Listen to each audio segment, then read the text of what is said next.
Continuamos. Estamos en pleno desarrollo de un viaje que está por llegar a su destino. Recuerden que tienen dos actividades en lo que queda del módulo 2, que es participar en el foro de actividad, para lo cual tienen un modelo, que es este pequeño video sobre la escalera de retroalimentación, reglas de convivencia en foros. Abren un debate, un diálogo, que luego va a recibir la respuesta de un compañero o compañera de ustedes de la cursada.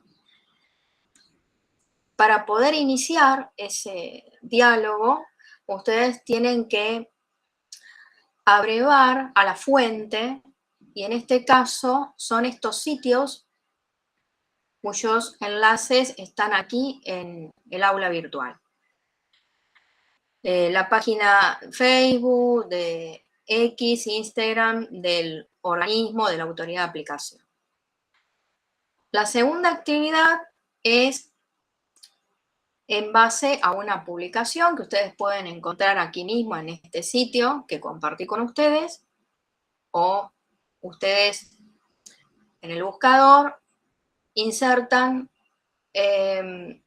palabras o un título relacionado con el objetivo de la búsqueda, que es encontrar algo relacionado con el derecho del consumidor, problemáticas asociadas o conflictos en materia consumeril.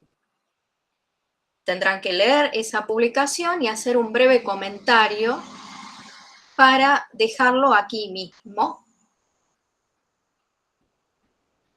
Y vamos llegando a destino. Ya en el módulo 3 tienen habilitados algunos contenidos, entre ellos un breve resumen, un ejemplo de contrato de adhesión y otra publicación para su lectura relacionada con derechos del consumidor y del usuario.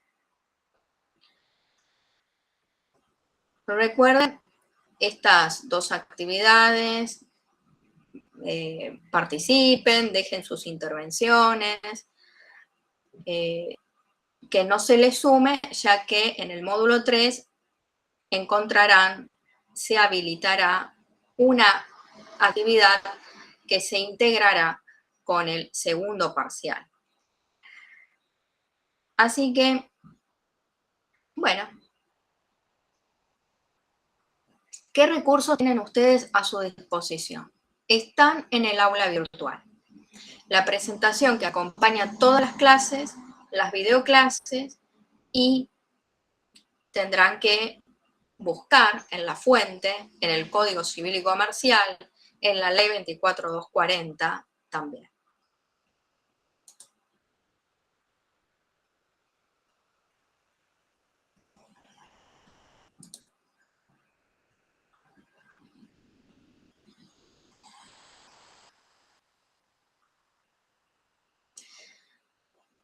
Esta es la presentación que acompaña las clases desde el inicio, con un diseño que acompaña una propuesta que es el recorrido que inició, se desarrolla y tendrá una conclusión.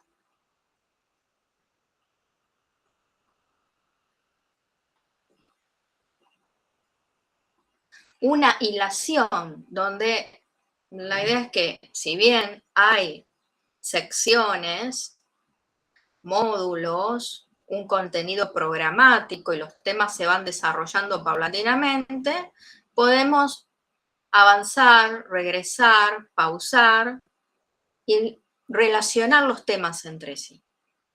Y en lo que queda del módulo 2 y en el módulo 3, continuarán con ese tipo de ejercitación. Nos introducimos en un nuevo tema, se llama contratos. Ahora, En el estudio particular de cada uno de los contratos hay actividades que ustedes de forma independiente, autónoma, cuando se proponen el estudio de estos temas, tendrán que ir realizando para poder aprender. Comparar los contratos entre sí, identificar qué obligaciones surgen para cada una de las partes y resaltar algunas preguntas cuyas respuestas van a encontrar aquí en las videoclases.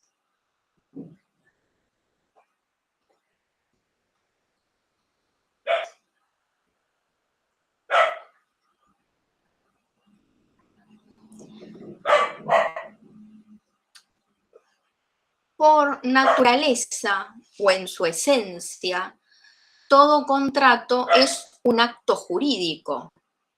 Y de todo lo que estoy repasando hasta llegar a contratos,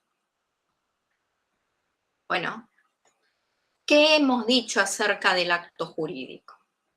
Que incluso hay un recorrido previo que inició con los hechos jurídicamente relevantes, producto del obrar humano, lícito, acto jurídico. Entonces, los actos jurídicos son el hecho humano voluntario lícito. Y dentro del gran conjunto de los actos jurídicos, nos encontramos con, entre ellos, las convenciones, los acuerdos, los entendimientos, los contratos.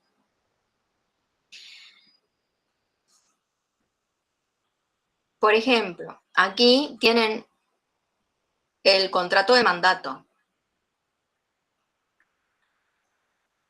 Y se vio antes de llegar a esta instancia. Yo lo traje a colación porque las personas jurídicas o de existencia ideal necesitan para poder contraer derechos y obligaciones de sus representantes legales. Y entonces se abren preguntas. ¿Quién es el representante legal? ¿Qué poder tiene o qué mandato tiene? ¿Cuál es su objeto? ¿De dónde nace ese poder o mandato? Un representante legal o mandatario es aquel que actúa frente a terceros en nombre y representación de su mandante. Por ejemplo, una sociedad anónima cuyo objeto societario es proveer materiales de construcción, es el mandante, que extiende un poder a un mandatario para que actúe frente a terceros celebrando contratos relacionados con el objeto societario, recordando aquello que es el principio de especialidad, donde la capacidad de adquirir derechos y contraer obligaciones en personas jurídicas o de existencia ideal está acotado al objeto de su constitución.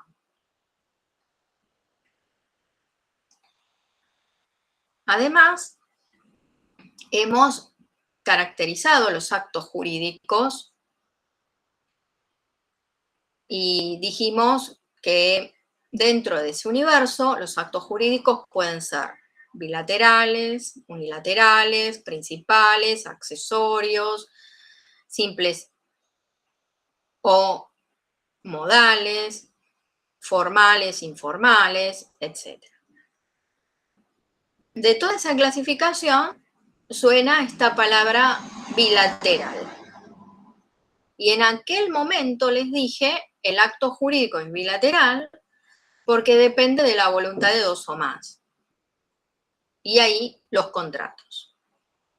Ahora, esa palabra bilateral en la teoría de los contratos tiene un significado distinto. Es la misma palabra, pero significa otra cosa. La donación es un contrato. Desde la teoría de los actos, como contrato es bilateral porque depende de la voluntad de dos, donante, donatario. Ahora lo estudiamos como el contrato de mandato. el contrato de depósito. Y el contrato de depósito es unilateral porque hay obligaciones solo para el donante.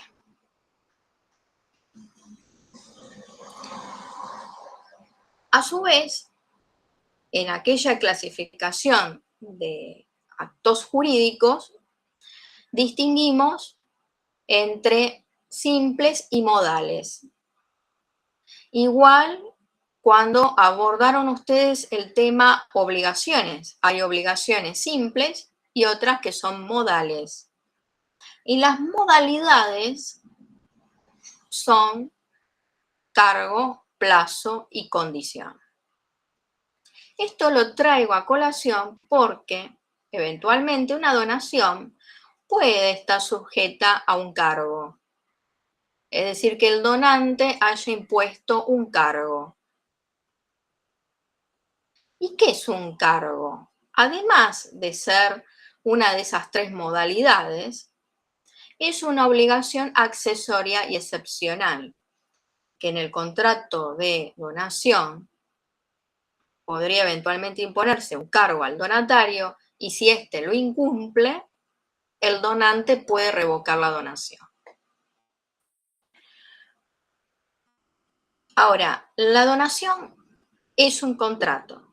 Como contrato es unilateral porque hay obligaciones para el donante. Excepcionalmente podría imponerse un cargo al donatario, que en caso de que lo incumpla, el donante le puede revocar la donación.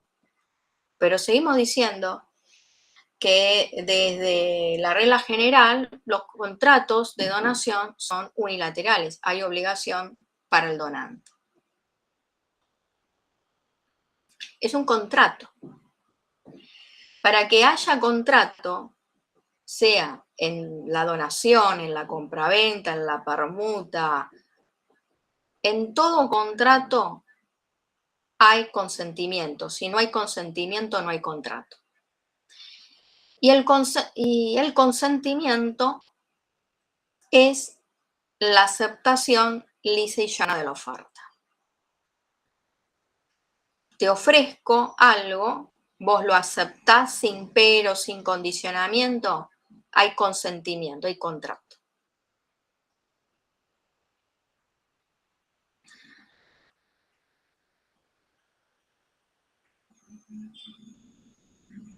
Los acuerdos, los entendimientos, las convenciones, los contratos, son ley para las partes. Aquí yo les dejo un ejemplo, más allá de lo que puedan estar desarrollando de ahora en adelante, donde hay un entendimiento, hay una convención, en el contexto de una mediación privada sobre el régimen de comunicación y alimentos a favor de los hijos, se firma un convenio. No es este el caso que ustedes pueden llegar a abordar en esta materia. Aquí vamos a trabajar con otro tipo de acuerdos, convenciones o entendimientos, contratos de contenido patrimonial. Regresando a aquello que les dije a modo introductorio, los contratos son esencialmente un acto jurídico bilateral porque requiere de la voluntad de dos o más. Un acuerdo entre partes tendiente a arreglar derechos entre ellas. Es ley para las partes. Es una de esas fuentes del derecho. Los contratos se firman entre partes, son cocontratantes. Haré hincapié en el nombre que cada una de las partes recibe en cada uno de los contratos. Es fácil para ustedes recordar algunos. Por ejemplo, comprador, vendedor, locador, locatario, donante, donatario, cedente, cesionario. Y en otras ocasiones yo les voy a preguntar, dentro de una triada, quiénes son parte y quiénes no son parte. Las partes en un contrato tienen un interés legítimo. porque los contratos producen efectos o consecuencias entre las partes signatarias, entre las partes que han suscrito el contrato, efectivamente. En clases anteriores les mostré un ejemplo donde un tercero eventualmente puede tener un interés legítimo de intervenir. Y eso es una excepción. Si, por ejemplo, Marta le vende un departamento a Pablo, pero Marta resulta que se está desapoderando de un departamento. Recuerden, la compraventa es un acto de disposición, implica el egreso de un bien del patrimonio de Marta. Y Mario no se queda sentado mirando cómo esto se produce, porque tiene un interés legítimo de intervenir. ¿Por qué? Porque es acreedor de ella y tiene un crédito contra ella.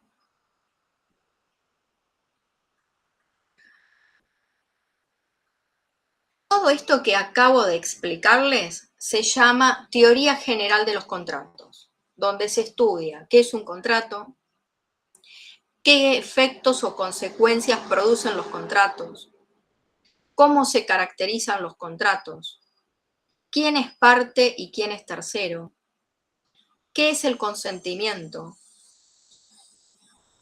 qué es el consentimiento.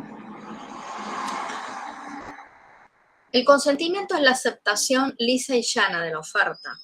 Pues bien, se puede estudiar como foto o fotografía, como imágenes, ¿no?, fijas, estáticas, en un recorte, la aceptación por un lado y la oferta por el otro. Para que haya consentimiento, esto se da en movimiento. Es la aceptación lisa y llana de la oferta.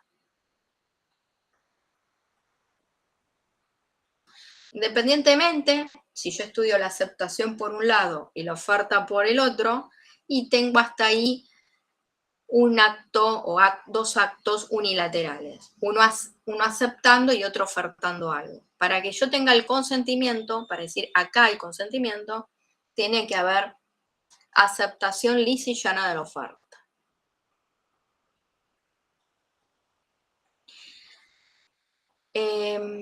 También hablamos de las partes signatarias. Aquí entran conceptos como la capacidad, el sujeto de derechos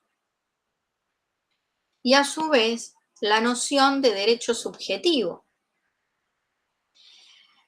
El derecho subjetivo es la facultad que el ordenamiento jurídico le reconoce a una persona para poder exigirle a otra el cumplimiento de una prestación que puede ser de dar, hacer o no hacer. Aquí entran a jugar distintas cuestiones que tienen relación con, bueno, Pablo y Juan firman un contrato de locación. ¿Qué es lo que posibilita que ellos celebren ese contrato o cualquier otro? Que todos, nosotros, ustedes, Juan, Pablo, María, todos tenemos reconocidos una serie de derechos, entre los cuales está la libertad de contratación, el derecho de reunión, de libre asociación con fines útiles o benéficos. Ese es el colorario, el marco del cuadro. Concretamente, Pablo y Juan firmaron un contrato de locación que está posibilitado por ese marco objetivo que es el ordenamiento jurídico que nos reconoce a todos la libertad de contratación.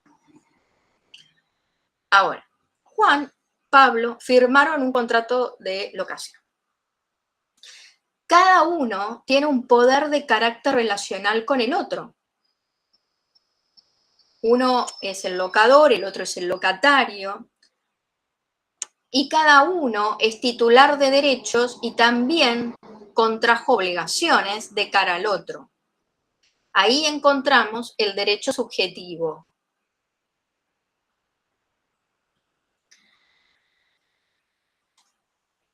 Esto también forma parte de la teoría general de los contratos.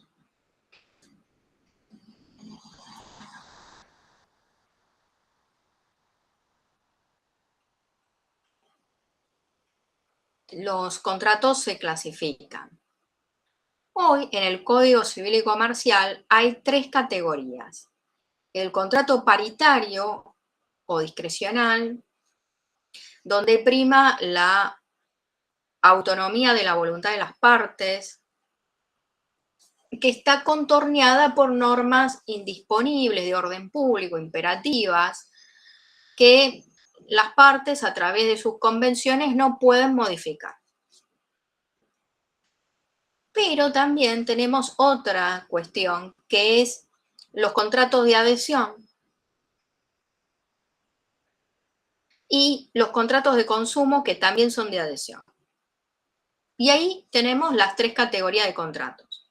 La primera, los contratos paritarios o discrecionales, participó siempre de la teoría clásica de los contratos. Desde el Código Civil de Vélez en adelante, en esa imagen, en ese imaginario de que las partes están en pie de igualdad y negocian, llegan a un entendimiento acerca de qué contratar, cuál sería el contenido de ese contrato y finalmente se ponen de acuerdo acerca de cómo instrumentar ese contrato, si se quedan con la palabra, por escrito, en instrumento público, salvo que la ley exija alguna forma en particular. Recuerden el principio de libertad de formas. Y finalmente lo suscriben.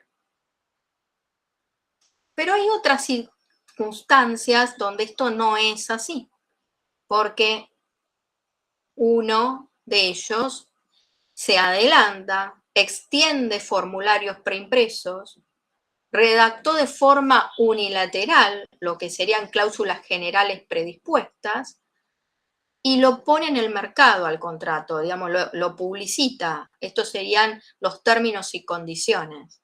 Después, él, como proponente, asumirá los costos económicos de la mala interpretación o de la interpretación y sus conclusiones en un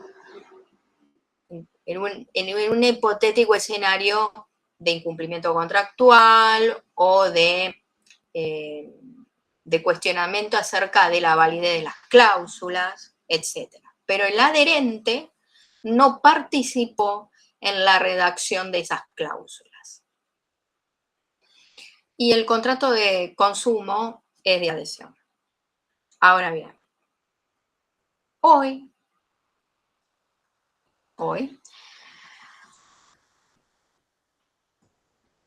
resulta que la ley 24240 y también el Código Civil y Comercial, que incorpora normas de derecho consumeril, no se enfoca en el contrato, sino en la relación de consumo, que es mucho más amplia. Si yo estoy buscando un paquete turístico, me encuentro en una página web de una agencia de viajes y llamo por teléfono porque me interesa esa propuesta, ahí todavía no hay contrato. Me interesa, llamo por teléfono, pido información. Sin embargo, aun cuando no haya contrato, esa oferta obliga al oferente. Por eso es que el derecho del consumidor y del usuario tutela hoy por hoy la relación de consumo, que comprende el antes, durante y después.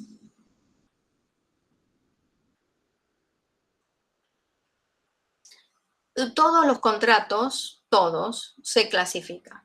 Se clasifican en bilaterales, unilaterales, etc. En el módulo 3 tendrán que realizar una actividad que se integrará luego al segundo parcial, como les explicaba anteriormente. Y el primer objetivo es aprender la clasificación de contratos, cuáles son las formas de caracterizarlos, para luego aplicarla al estudio en particular de cada uno, sí. Y en esta presentación encontrarán ejemplos. El seguro. El seguro se caracteriza por ser bilateral, oneroso, aleatorio, de ejecución continuada, informal, consensual. Además, es un contrato de adhesión. El tomador del seguro no negocia a la par las cláusulas del contrato con la compañía aseguradora. Te llaman por teléfono, te ofrecen un seguro, le das OK, le decís que sí, listo, hay seguro. Es bilateral. Existen obligaciones para ambas partes contratantes. Es oneroso. El tomador del seguro debe pagar una prima y de ocurrido el siniestro, la aseguradora pagará una indemnización pactada. Es aleatorio, pues ninguna de las partes sabe si va a ocurrir o no, y cómo, ni cuándo, el alia, que es la aleatoriedad del contrato. De ejecución continuada, la relación entre las partes dura un tiempo prolongado. Es informal, te llamaron por teléfono, te ofrecen el seguro, vos dijiste que sí, listo, hay contrato. Consensual, se perfecciona, ocurren las obligaciones para ambas partes, nacen las obligaciones para ambas partes a partir de su celebración. Por eso, te llamaron por teléfono, te ofrecieron el seguro, listo, hay contrato. El contrario de cada una de las palabritas que acabo de decir.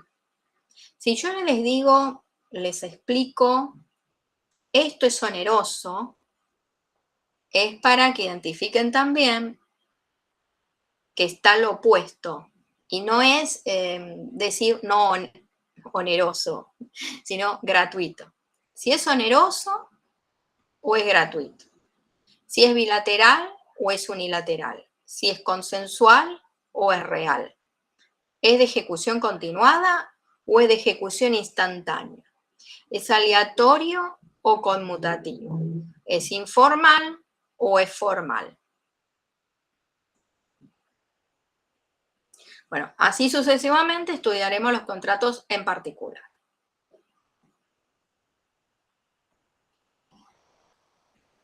Por ejemplo, la compra-venta es bilateral, es consensual, conmutativo. Hay algunas excepciones. La regla general es que conmutativo. Conmutativo es porque cada una de las partes, comprador, vendedor, saben desde el inicio lo que le deben a la otra. Saben cuáles son sus prestaciones y la contraprestación. No es aleatorio, no es algo que esté sujeto a un alia, como por ejemplo en el contrato de juegos y apuestas. Todos los números están en el bolillero, no sé cuál va a salir, ¿viste? Eso está sujeto a la suerte. No, esto acá sabemos qué doy y qué recibo. Es de ejecución instantánea porque las prestaciones se agotan en un momento, la relación entre ellas no es prolongada, se satisface de manera instantánea, en el momento. Te doy, me pagás.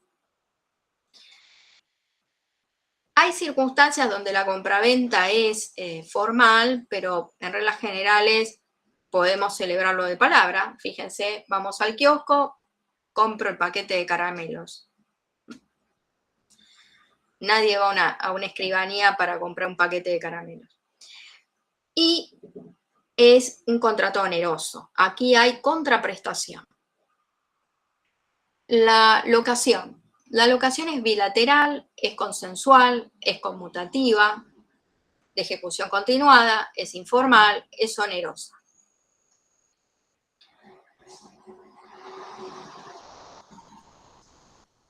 Otra cuestión que hay que tener en cuenta en el estudio en particular de los contratos.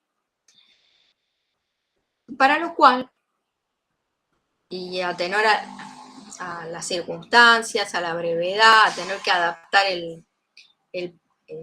de forma didáctica este tema que puede ser más complejo, no es solo cuestión de caracterizar el contrato, sino también de marcar cuáles son los elementos esenciales que me permiten no confundir la permuta con la compraventa. Que de pronto yo identifico, esto es un comodato y no una locación. Esto se llama elemento esencial, y elementos esenciales que tienen los contratos que me permiten distinguirlo de otro. No distingo el comodato de la locación porque resulta que el comodato es gratuito y la locación es onerosa. En la compraventa hay dos elementos esenciales, que son el precio y la cosa. La permuta, no. Y ahora les voy a explicar por qué.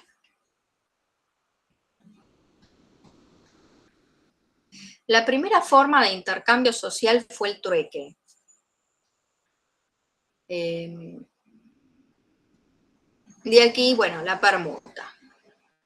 ¿En qué consiste este contrato? Dar una cosa por otra. Ustedes ya lo saben. Te doy una cosa, me das otra. Ahora, se obligan recíprocamente a transferir el dominio de cosas que no son dinero. Y tiene que haber equivalencia en el valor de las contraprestaciones.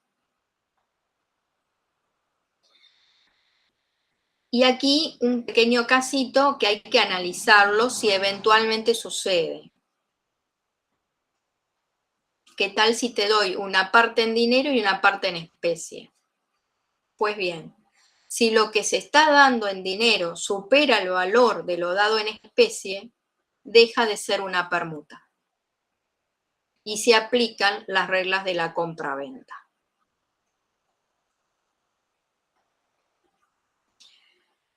Aquí también tenemos entre la locación y el leasing que hacer algunas distinciones. Y hay una que resalta más. El leasing es una locación con opción a compra. Por eso es leasing y no es una locación.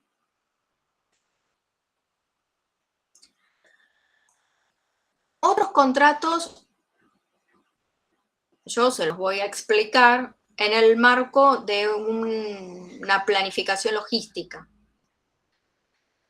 Suministro, distribución, seguros y especialmente el seguro de transporte y el transporte. Todo eso calza en una logística que inicia desde que el producto sale de fábrica hasta que llega al consumidor final.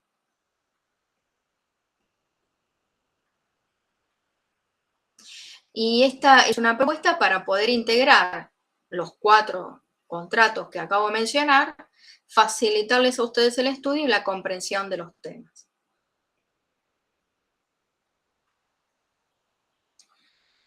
El depósito. Este es un contrato de confianza. Yo le doy a otra persona algo en confianza para que me lo cuide, me lo guarde, me lo proteja. Después hay un detalle que hay que observarlo porque hace variar si el depósito es regular o es irregular. Pero estas distinciones participan de otra distinción más grande. El depósito puede ser voluntario o forzoso. El depósito forzoso está determinado o por sentencia judicial o es un depósito fijado por ley.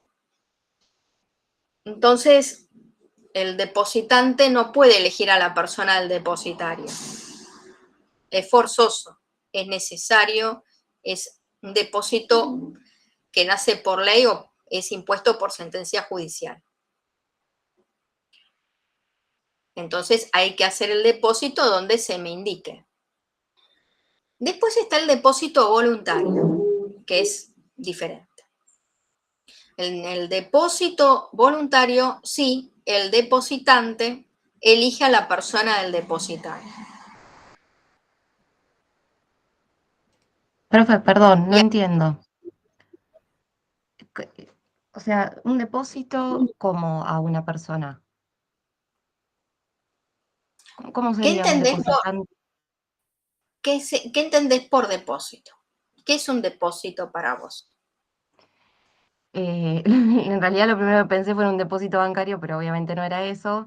Y esto que vos decías, de confiar en la otra persona, en darle algo, darle una cosa, Para que te lo cuide.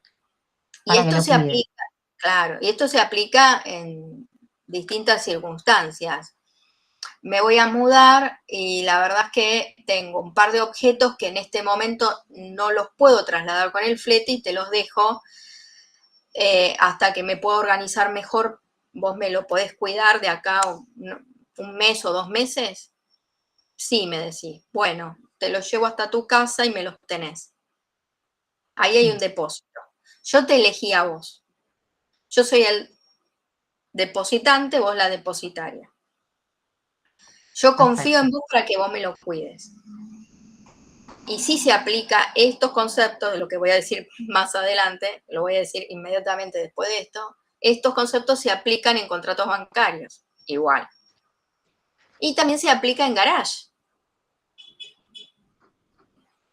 Sí, es verdad, Y claro. también, y también se aplica en hoteles.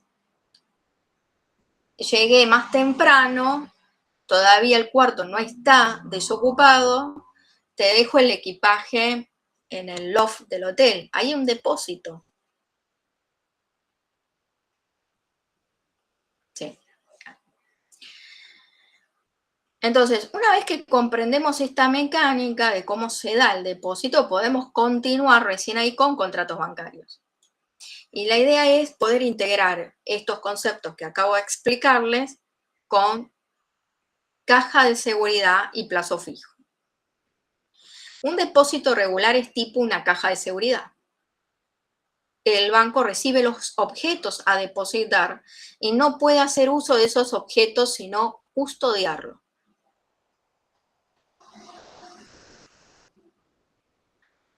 Un depósito irregular es tipo un plazo fijo. Lo puse entre paréntesis, porque en general decimos plazo fijo y es un depósito a plazo fijo, ¿no? Todo el nombre completo. El banco usa los billetes depositados, luego devolverá otros por igual cantidad. ¿Y esto por qué es posible? Porque, ¿qué característica tiene el dinero? ¿Qué cosa es el dinero?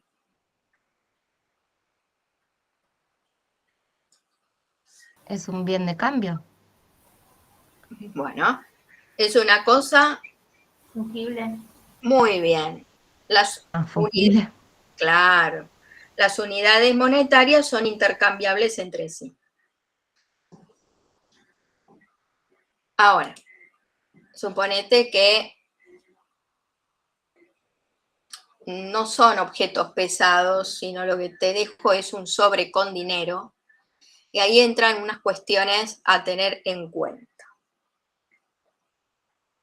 Eh, te confío el sobre o la caja abierta, cerrada, con posibilidad de que vos accedas al contenido o no. Si dejas el auto en el garage, dejas la llave o no. Si pueden mover el vehículo dentro del garage o no. Eso hace la diferencia. Estoy mostrándoles distintos tipos de depósito y hay diferencias. Cómo determinar si es regular, si es irregular. Y hay circunstancias que permiten presumir es una presunción, me da una idea si vos tenés acceso o no para poder usar o no el contenido de eso que se da en depósito. Y si son billetes, si es dinero, habría una forma de transformar eso fungible en no fungible. Y entonces, ¿qué tendría que suceder antes? Identificar el número de serie de cada uno de esos billetes.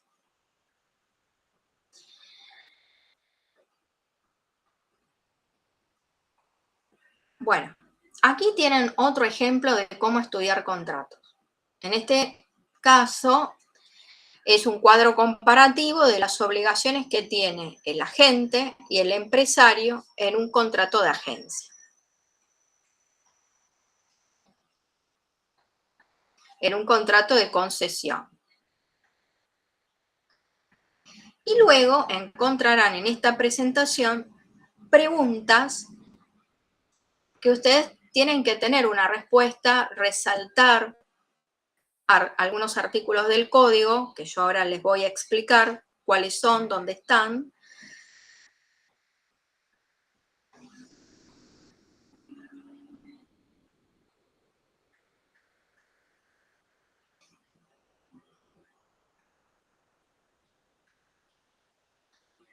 La fianza. Bueno, la fianza es un contrato accesorio a otro principal. Accesorio.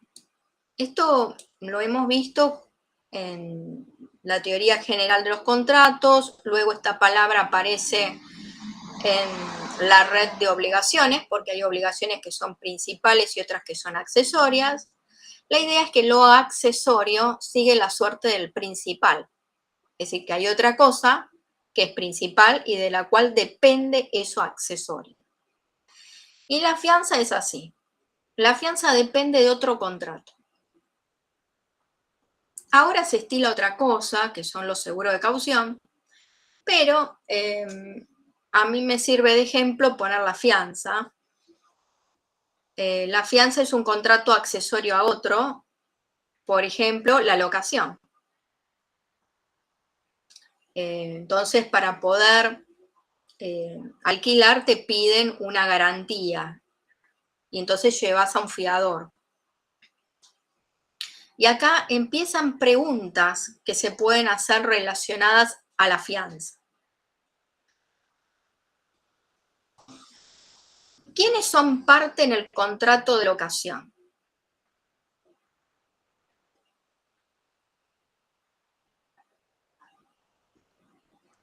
El locador, el locatario y creería yo también que el garante. Ay, bueno, por eso hago la preguntita. En el contrato de locación, las partes son el locador y el locatario. En la fianza, y les puedo trasladar a ustedes la pregunta, ¿quiénes son entonces las partes en el contrato de fianza? Y las partes son el acreedor y los fiadores, o el fiador. Ese acreedor es el locador en el contrato de locación, pero en la fianza él es un acreedor. Y va a ejecutar la fianza siempre que primero haya intentado ejecutar a su deudor. Y subsidiariamente va a ir contra los fiadores.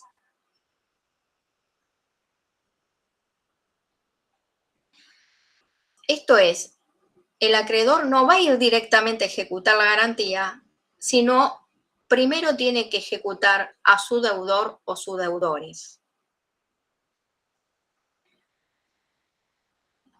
Hay otras situaciones que hay que distinguir en el contrato de fianza.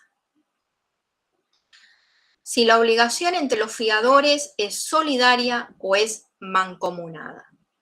Y esto nos recuerda el módulo anterior, la red de obligaciones, la distinción, qué es una obligación solidaria, qué es mancomunada.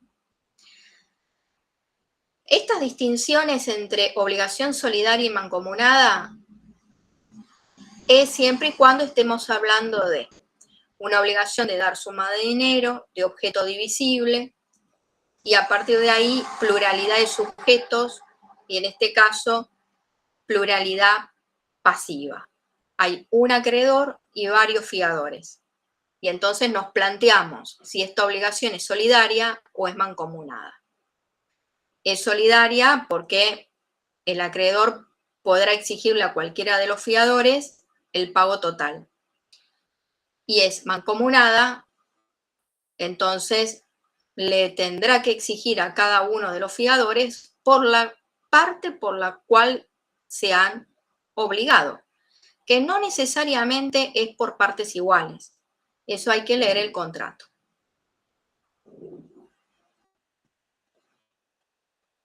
Supongamos la relación entre un acreedor respecto de varios fiadores. Fíjense, es una obligación de dar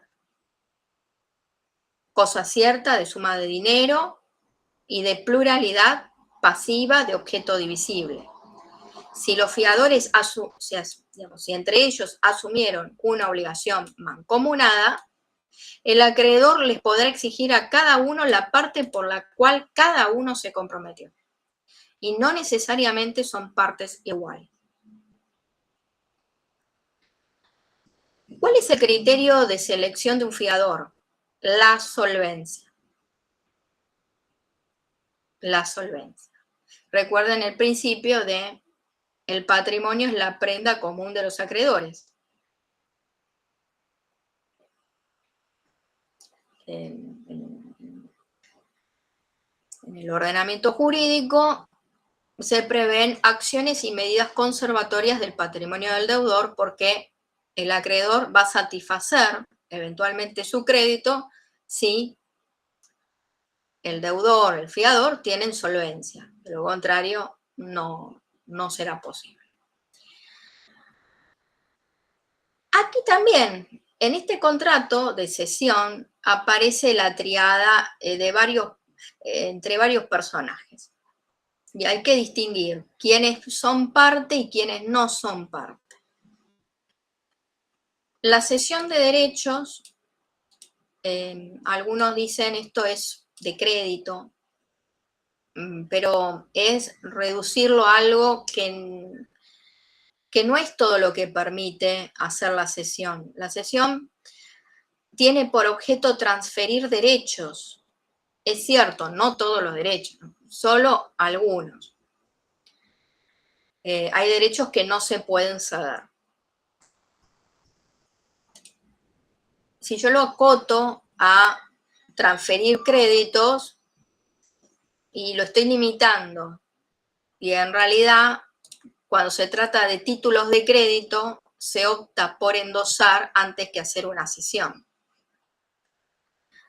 La cesión permite hacer circular un crédito, sí, pero se puede optar por endosarlo, que es simplemente una firma al dorso del documento, y va a ser más rápido.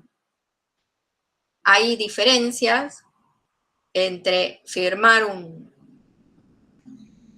documento, cheque, pagaré, letra, que realizar un contrato de cesión. El endoso es un acto cambiario unilateral, mientras que la cesión es un contrato celebrado entre el cedente y el cesionario. Y aquí tenemos las partes de este contrato. Pero surgen preguntas. ¿Por qué hay que notificar al deudor cedido? ¿Quién es el deudor cedido? Marta vendió su propiedad a Juan, pero ella es deudora de Pablo. Este ejemplo lo di en otras clases y hay que traerlo nuevamente. Ella decide cederle a Pablo el derecho de cobrarse de la venta que logró con Juan. Así que ella en esto está obrando bien, tan bien que Pablo no se tiene que prevenir de iniciar ninguna medida o acción conservatoria No, ella acuerda con Pablo en cederle el derecho de cobrarse la venta que logró con otro. Porque el valor de la venta y su deuda con Pablo son equivalentes. Entonces, habrá que notificar al deudor cedido, que es Juan, para que éste le pague directamente a Pablo. Esta es la triada: Marta, Juan y Pablo. ¿Quiénes son parte en el contrato de cesión? Marta y Pablo, cedente y cesionario. ¿Y Juan? Juan es el deudor cedido. Hay que notificarle a Juan para que éste le pague directamente a Pablo. Ella o Pablo, cualquiera, no importa, pero el deudor cedido tiene que estar notificado.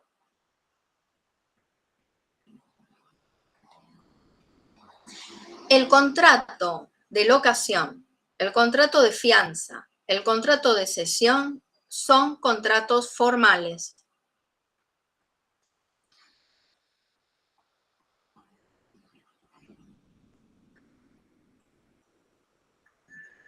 A lo largo de las clases yo les voy a marcar qué contratos son formales. Y esto no surge de un manual, surge del Código Civil y Comercial. Bueno, respecto del contrato de transporte, lo vamos a ver inserto en una logística para poder vincularlo con otros temas. El seguro de transporte, el seguro de responsabilidad civil, el suministro, la distribución.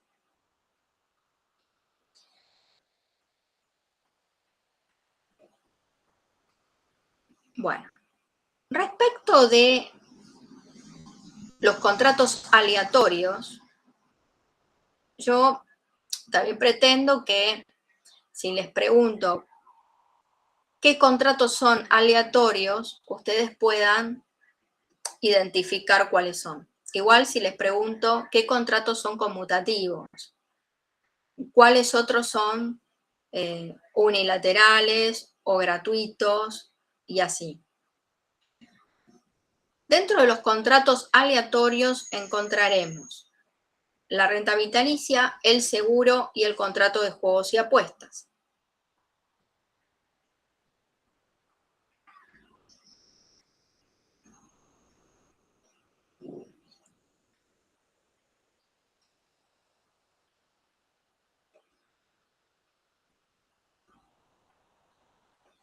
Bueno, ahora les voy a mostrar esto mismo, pero en el Código Civil y Comercial.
Libro tercero, Derechos Personales. Hay 5 títulos, entre ellos contratos en general, contratos de consumo, contratos en particular.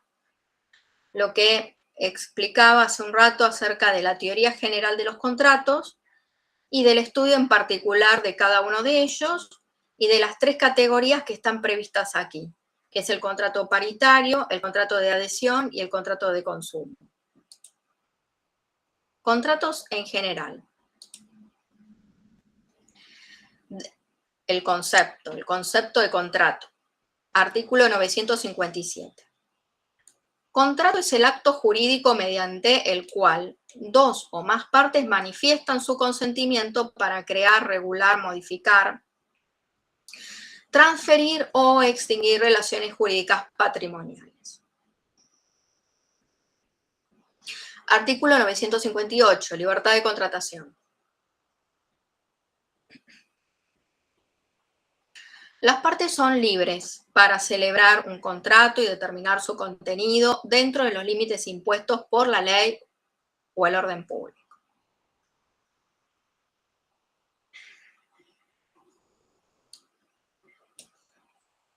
Ahora, esto mismo dice la Constitución Nacional y los tratados internacionales con jerarquía constitucional. Efecto vinculante, artículo 959. Todo contrato válidamente celebrado es obligatorio para las partes. Su contenido solo puede ser modificado o extinguido por acuerdo de partes o en los supuestos en que la ley lo prevé. Todo contrato es ley para las partes. Artículo 959. Artículo 961. Buena fe.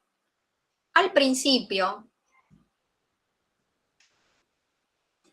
con la ley 17.711, la gran reforma al Código Civil de Vélez, se introduce la buena fe. Y en estos términos, los contratos deben celebrarse, interpretarse y ejecutarse de buena fe.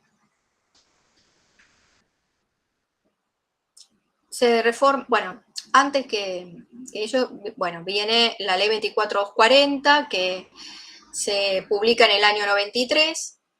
En el año 94 se reglamenta la Ley de Defensa del Consumidor, se reforma la Constitución Nacional. Digamos que en el medio entre la Convención de Viena, Derecho de los Tratados, hasta el año 94 se suscribieron tratados internacionales que ya tenían jerarquía superior a las leyes. Al reformarse la Constitución en el año 94, se incorporan estos tratados a la Constitución Nacional. Con la reforma del año 94 tenemos el derecho de acceder a una información clara, cierta, veraz, objetiva, útil, oportuna, gratuita.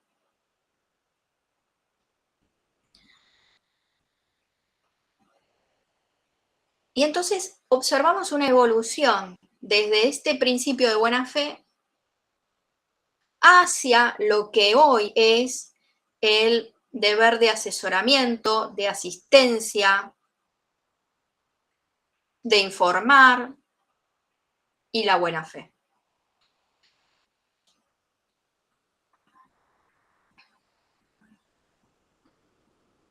¿Qué se entiende por buena fe? Buena fe es el comportamiento esperable de cada quien. ¿Qué se espera del acreedor? ¿Qué se espera del deudor?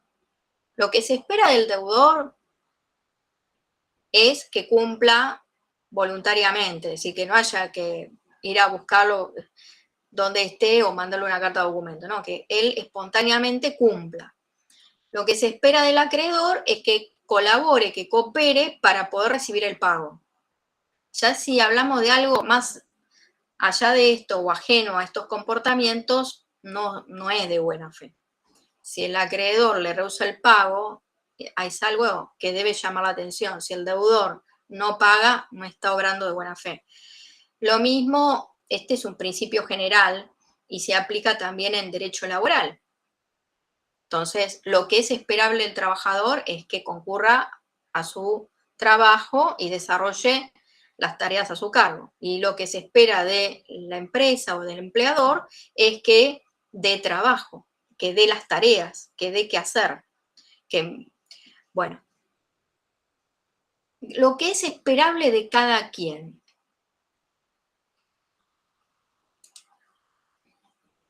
En la clase de hoy vamos a distinguir una serie de cuestiones que tienen que ver con la interpretación del texto del contrato.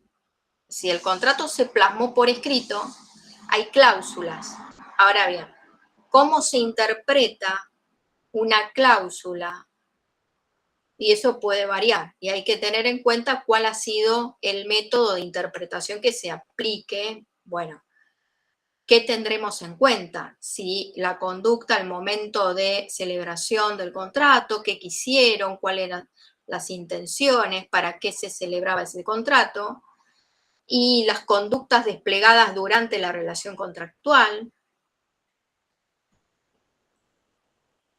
Esos pueden ser criterios para poder interpretar qué se quiso decir al momento de celebración y qué se entiende hoy por esa cláusula.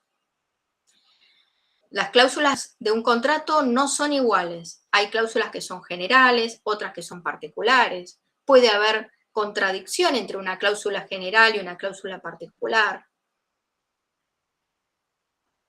Los métodos son en plural, es decir, hay más de un método de interpretar el texto de un contrato y hay que ver cuál se aplica. Nos valemos de los usos y costumbres, del comportamiento de las partes, del significado textual de las palabras. Distinguimos, esto es una cláusula general y esta es otra particular. El Código Civil y Comercial proporciona reglas para poder interpretar qué se quiso decir.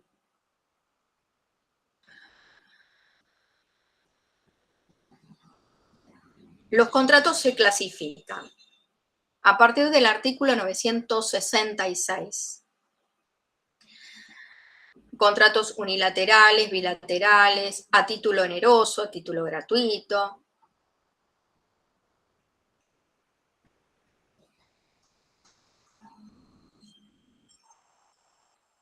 El consentimiento. Los contratos se concluyen con la recepción de la aceptación de una oferta o por una conducta de las partes que sea suficiente para demostrar la existencia de un acuerdo.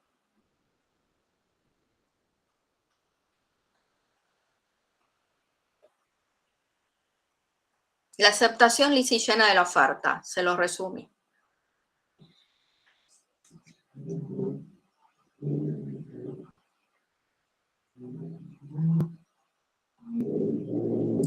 Artículo 984.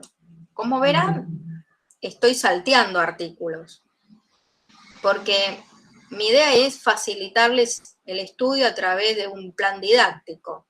Entonces, resalto esta definición, por ejemplo. El contrato por adhesión es aquel mediante el cual uno de los contratantes adhiere a cláusulas generales predispuestas unilateralmente por la otra o por un tercero sin que el adherente haya participado en su redacción. En un contrato de adhesión, las partes son el proponente y el adherente. Quien propone extiende un formulario con cláusulas generales predispuestas. Las redactó él, sin que haya participado el adherente.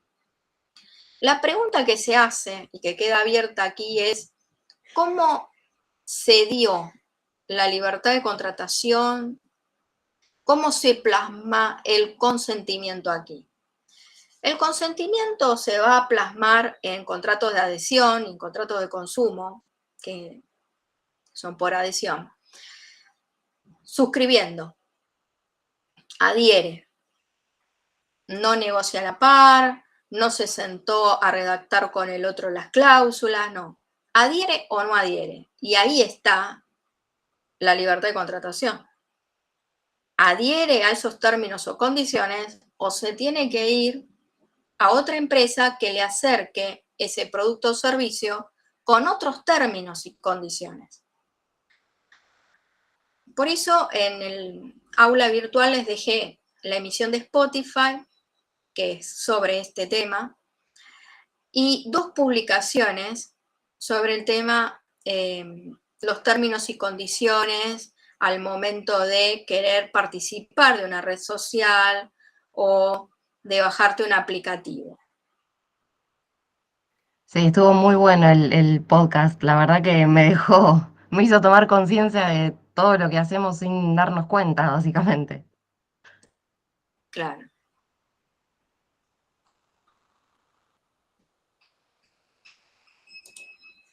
En el resumen,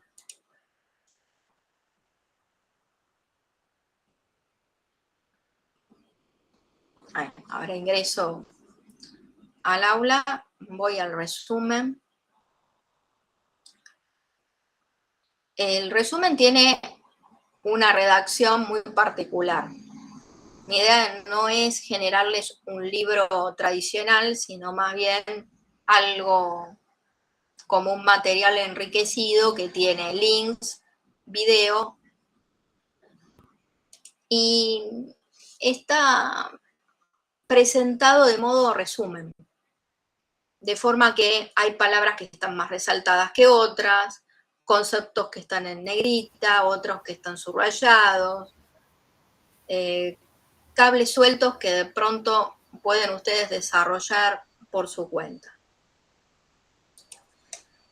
Y hace hincapié en las reglas de interpretación de contratos. Porque una vez que el código define qué es un contrato de adhesión, a partir del artículo 984, sigue qué son las cláusulas generales predispuestas y las reglas de interpretación y cómo distinguirlo de una cláusula particular. Entonces aquí lo que ustedes van a encontrar a modo de resumen es todo eso que está ahí previsto en el Código Civil y Comercial. ¿Le Entonces, puedo hacer una consulta? Porque yo sí, quise abrir el resumen, pero no hay información, no lo veo como lo está pidiendo usted. ¿Alguno intentó usted, chicos? Sí, Ceci, vas viendo en el primero el punto uno, después abajo pones siguiente y te aparece esta pantalla Ah, que listo, está perfecto, ahí, compartiendo la ahí. profesora. Gracias, Y ahí vas pasando. gracias.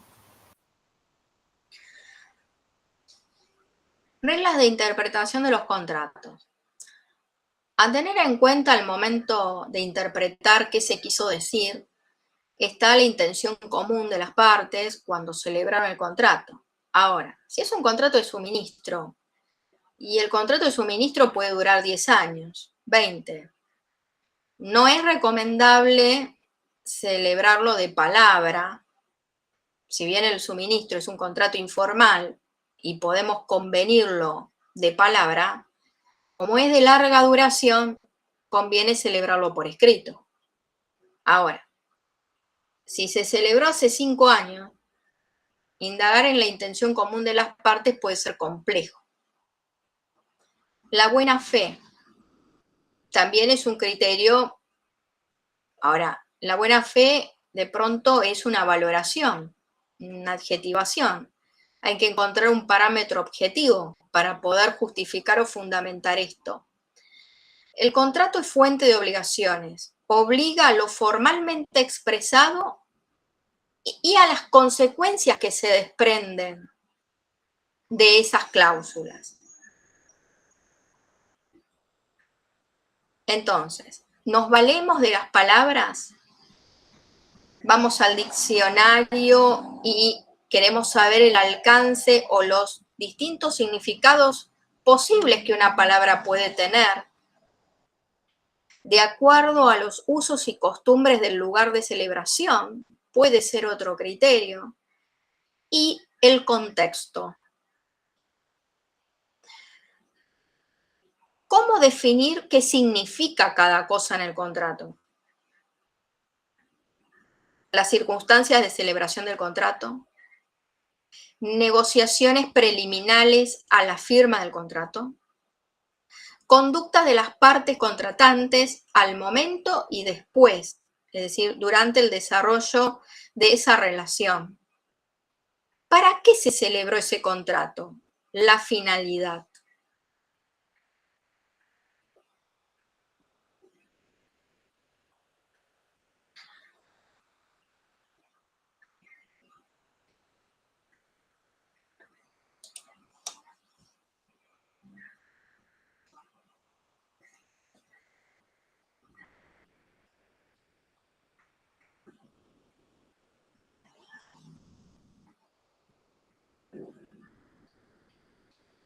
se leyó este artículo 957, expliqué el tema de libertad de contratación, fuerza vinculante en los contratos, autonomía de la voluntad, que el artículo 960, que la buena fe, que el orden normativo, la distinción entre el contrato paritario y el de consumo y adhesión.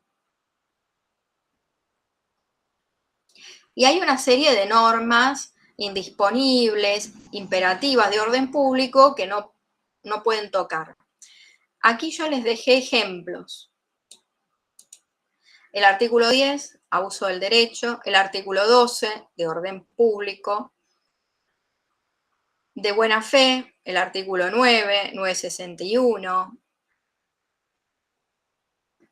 Incluso tenemos leyes que son de orden público. La ley 2440, la ley de sociedades,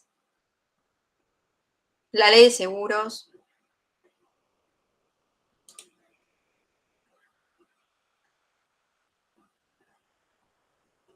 Por ejemplo, los tipos societarios son de orden público. Normas indisponibles, imperativas, números clausus, también se dice. Bueno, de todo ese combo de leyes, hago hincapié en la ley 2440, por el momento. En la continuación a esta materia abordarán otros temas que tienen que ver con la ley de sociedades, por ejemplo. Las normas indisponibles son extrañas a la voluntad de las partes, no pueden ser modificadas por la intención o querencia de nadie.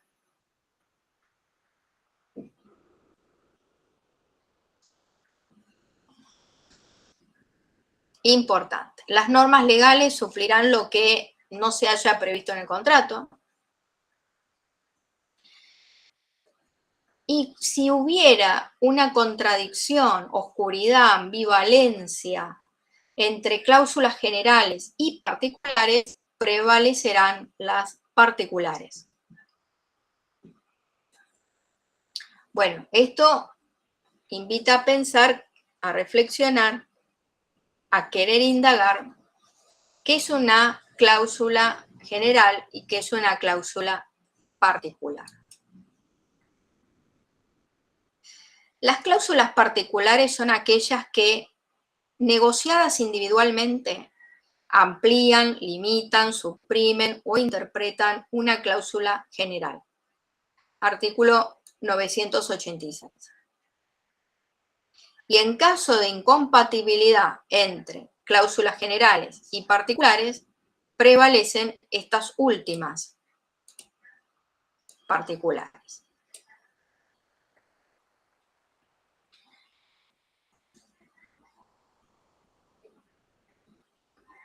Aquí hay otro criterio. Las cláusulas ambiguas predispuestas por una de las partes se interpretan en sentido contrario a la parte predisponente.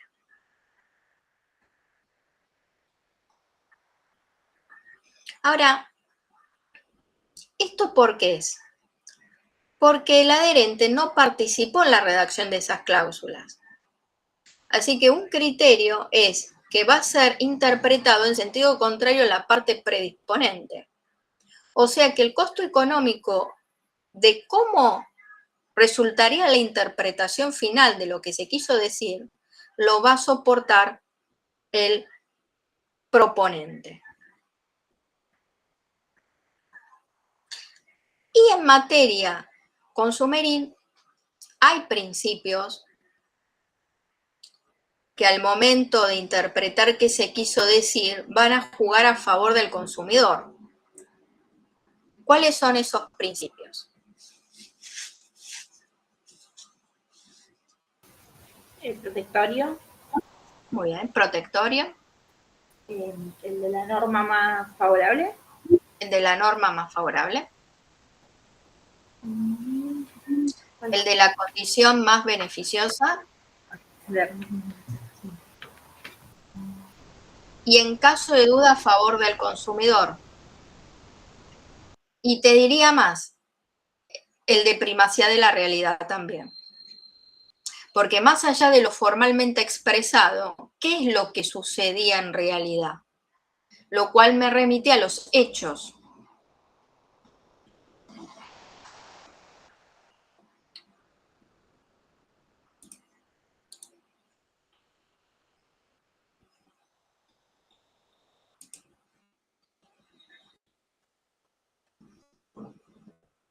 Cláusulas en los contratos. Bueno, la redacción tiene que ser clara, legible, completa, comprensible, inequívoca, autosuficiente, y las restricciones al adherente deben ser destacadas. Hay cláusulas generales, cláusulas particulares. Como acabo de leer del artículo 986, las cláusulas particulares son aquellas que amplían, limitan, suprimen, interpretan una general, y en caso de incompatibilidad prevalecen las cláusulas particulares. Ahora, se tiene por no convenidas aquellas que remiten a contratos o documentos o papeles que no se facilitaron de forma previa o simultánea a la conclusión del contrato.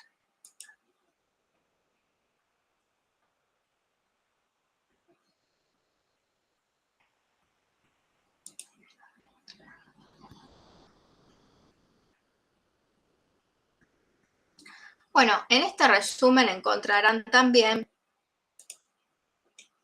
un video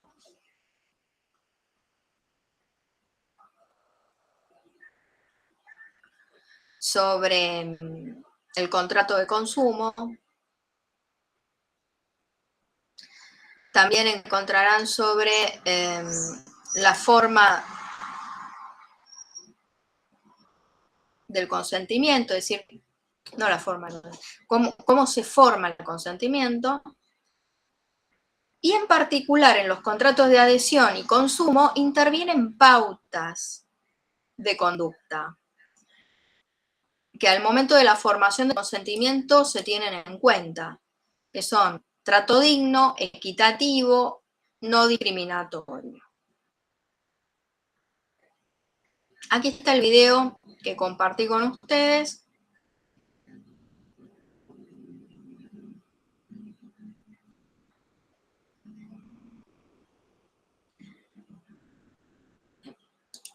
Regresamos al módulo.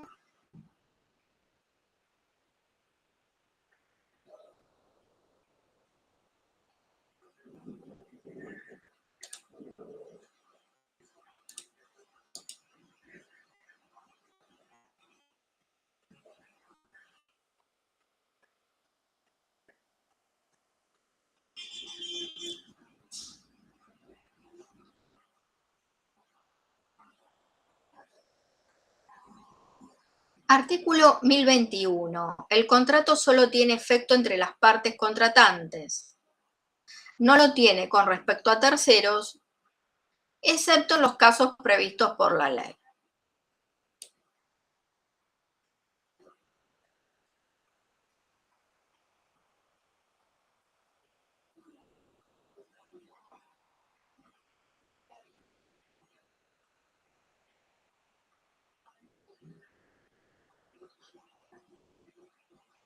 Artículo 1061. El contrato debe interpretarse conforme a la intención común de las partes y al principio de la buena fe.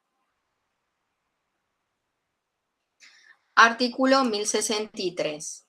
Las palabras empleadas en el contrato deben entenderse en el sentido que les da el uso general, excepto que tengan un significado específico que surja de la ley, del acuerdo de las partes o de los usos y prácticas del lugar de celebración, conforme los criterios dispuestos para la integración del contrato.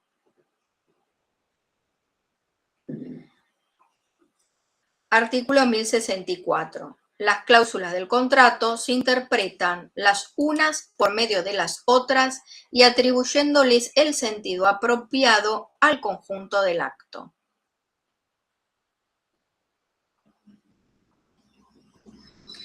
Ahora bien, cuando el significado de las palabras interpretado contextualmente no es suficiente, se deben tomar en consideración otras pautas. Entre ellas, según el artículo 1065, son las circunstancias en que se celebró, incluyendo las negociaciones preliminares, la conducta de las partes, incluso la posterior a su celebración, la naturaleza y finalidad del contrato.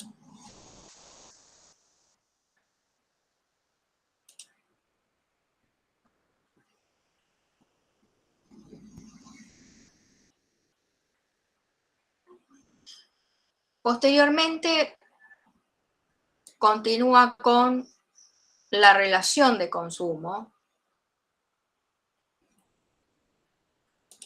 y toda la caracterización y abordaje que se le dio a este tema en lo que quedaba del módulo anterior.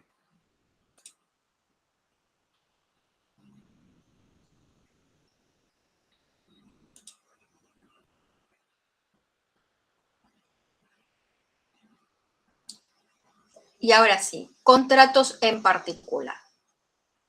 Y encabeza la compra-venta.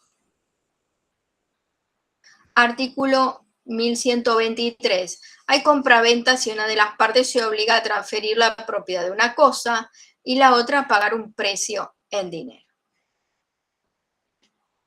Esta es la definición de compra-venta.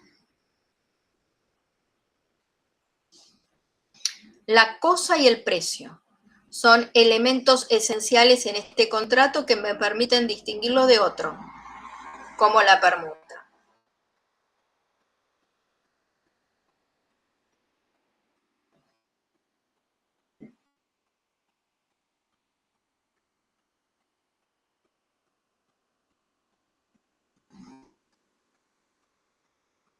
Permuta. Artículo 1172. Hay permutas si las partes se obligan recíprocamente a transferirse el dominio de cosas que no son dinero. En todo lo no previsto por el presente capítulo, que es el de la permuta, supletoriamente se aplicarán las normas de la compra-venta.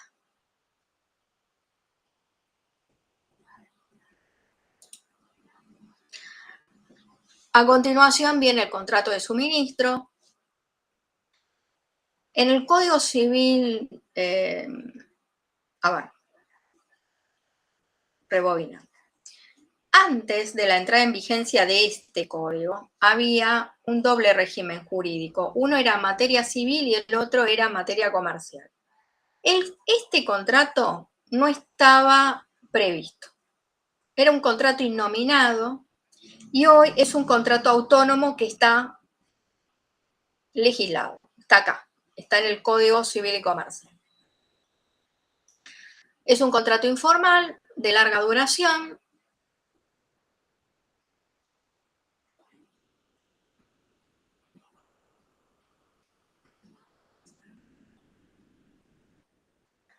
Locación. Hay contrato de locación si una parte se obliga a otorgar a otra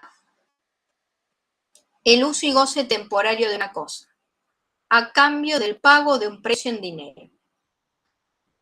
Este es un acto de administración. No sale de su patrimonio, lo conserva. Solamente otorga el uso y goce temporario de una cosa para recibir a cambio el pago de un precio en dinero, es decir, una renta periódica todos los meses. Lo que conocemos como alquiler. Te lo alquilo.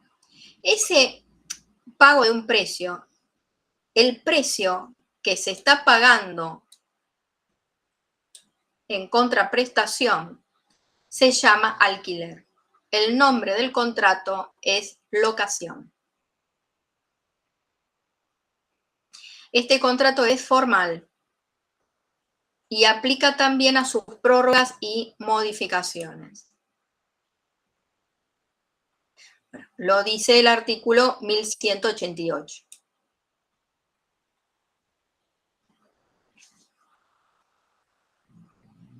Continuamos entonces.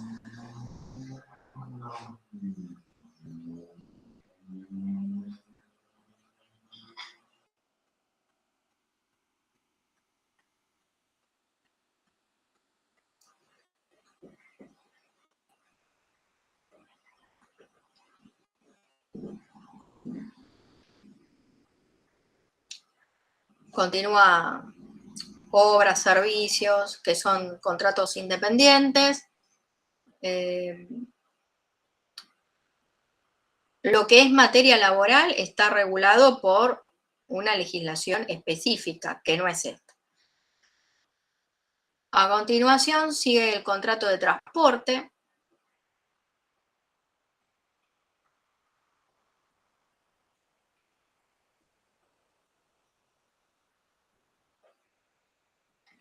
El transporte se lo estudia como contrato y como el hecho del transporte,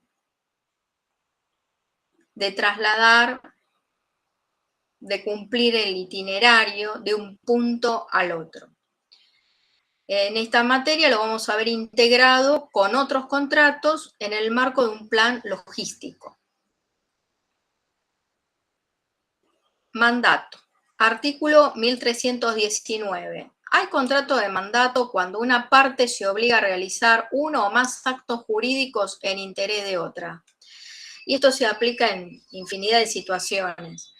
Desde el abogado que actúa con poder en nombre y representación de su mandante, el administrador de un consorcio, un representante legal, el presidente de un directorio, de una SA, es representante legal. Bueno.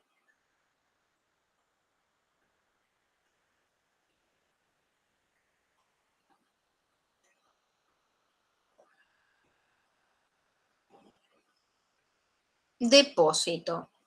Artículo 1356. Hay contrato de depósito cuando una parte se obliga a recibir de otra una cosa con la obligación de custodiarla y restituirla con sus frutos. Infinidad de ejemplos que hemos dado hasta el momento, desde dejar el equipaje en el lobby del hotel, desde el garage,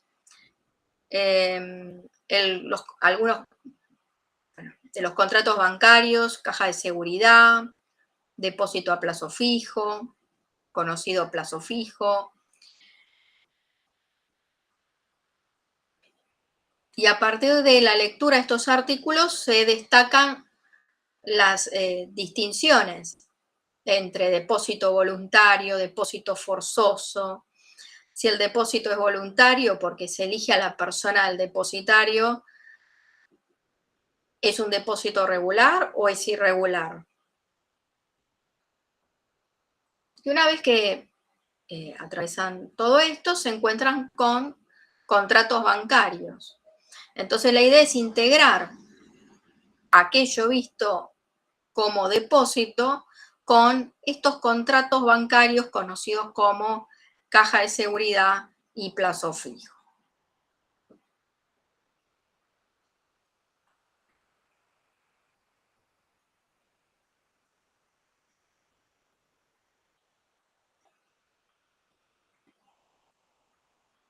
Fíjense que no es todo, sino que estoy seleccionando temas y resaltando cosas muy puntuales.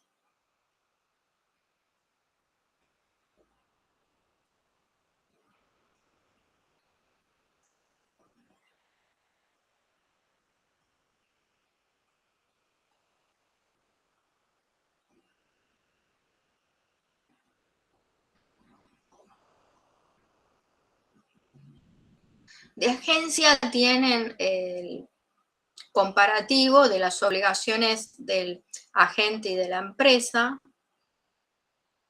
igual con el contrato de concesión. De franquicia, bueno, está el concepto, pero puntualmente de aquí interesa el sistema de negocios, know-how,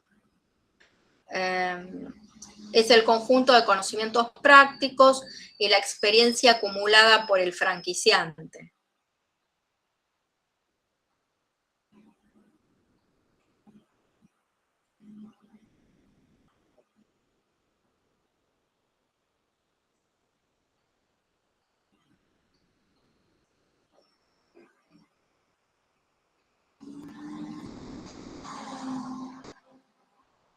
Mutuo. Hay contrato de mutuo cuando el mutuante se compromete a entregar al mutuario en propiedad una determinada cantidad de cosas fungibles y este se obliga a devolver igual cantidad de cosas de la misma calidad y especie. A continuación viene el comodato. Hay comodato si una parte se obliga a entregar a otra una cosa no fungible, mueble o inmueble, para que se sirva gratuitamente de ella y restituya la misma cosa recibida. Y aquí está la cuestión. Si yo a esta definición del artículo 1533 le saco la palabrita gratuitamente y no les doy la pista de que es un comodato, me van a decir que es una locación. Porque lo único que distingue el comodato de una locación es la gratuidad del comodato.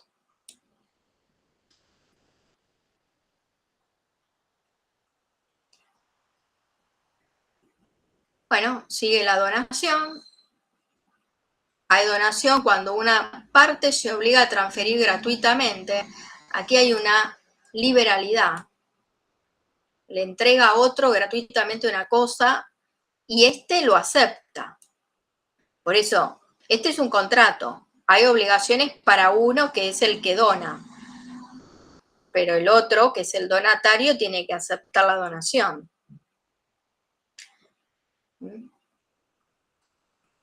Para que haya contrato tiene que haber consentimiento.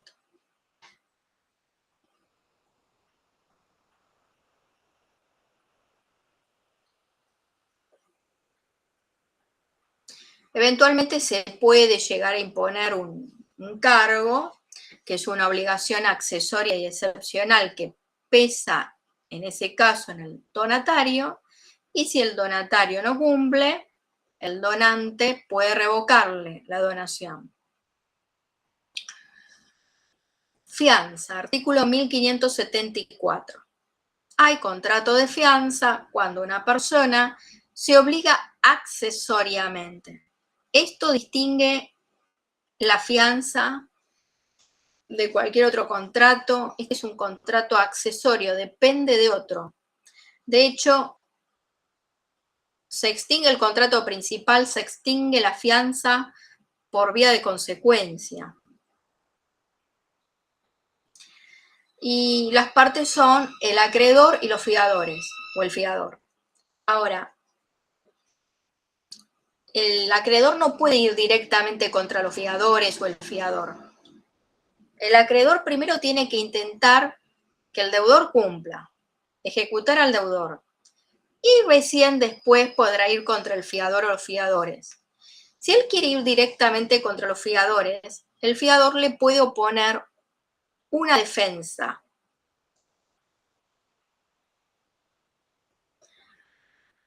Que consiste, como acabo de explicar, primero ejecute al deudor. Lo frena, lo para.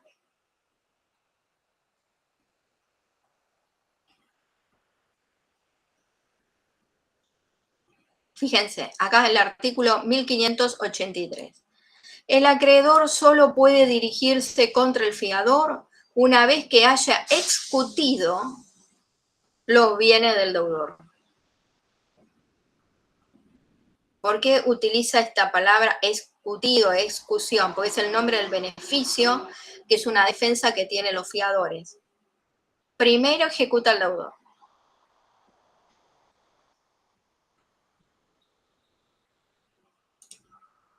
Pero tiene a su vez otra defensa. El fiador, digamos, los fiadores. Esa otra defensa que tienen eventualmente los fiadores como acabo de mencionar, es siempre y cuando haya pluralidad de fiadores y se trata de un tipo de obligación asumida entre ellos.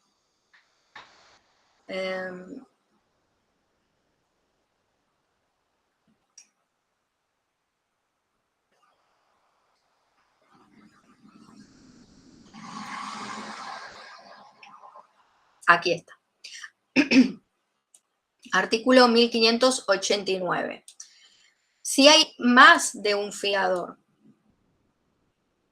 este beneficio de división es posible si hay más de un fiador. Entonces, cada uno responde por la cuota a que sea obligado. Ajá, ¿y qué tipo de obligación es? Simplemente mancomunada. Muy bien. Si nada se ha estipulado, responden por partes iguales. ¿Esto qué quiere decir? Que no siempre responden así. Por eso, si no previeron que cada uno responde por partes iguales,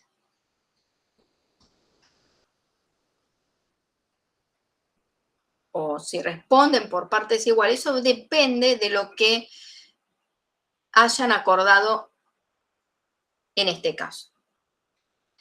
Ahora bien, el beneficio de división es renunciable.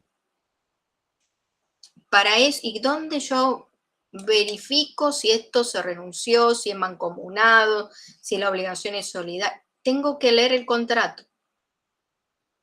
No hay otra.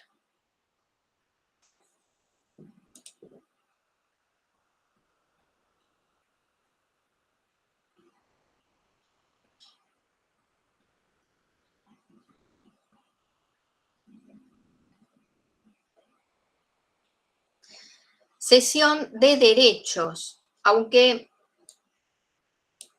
escucharán también que se dice de crédito, pero en realidad esto es más amplio.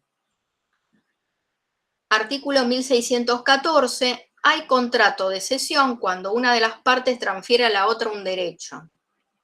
Bueno, es más amplio.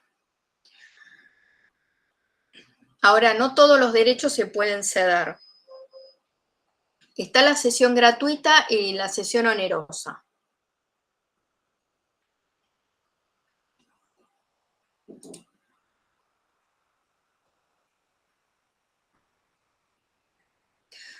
Este es un contrato formal.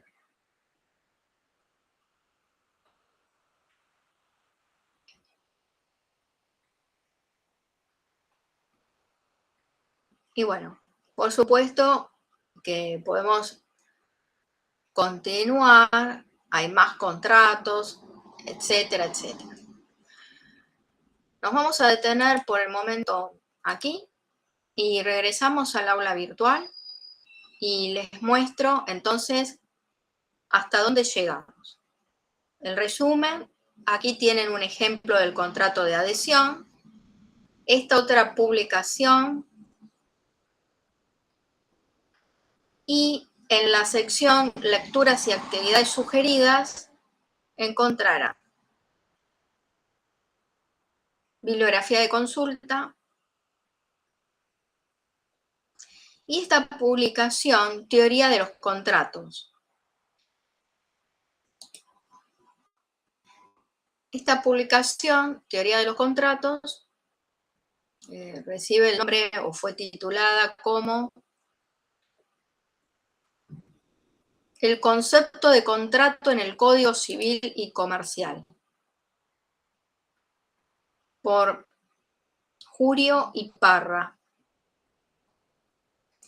Aquí ustedes van a encontrar el concepto de contrato, el contrato por adhesión a cláusulas generales predispuestas, el contrato de consumo. Todo lo que expliqué a modo de resumen de forma sintética, en breves líneas, aquí lo tienen in extenso en las palabras de estos autores. A partir de esta publicación yo construí este otro material que dejé para ustedes a modo de resumen.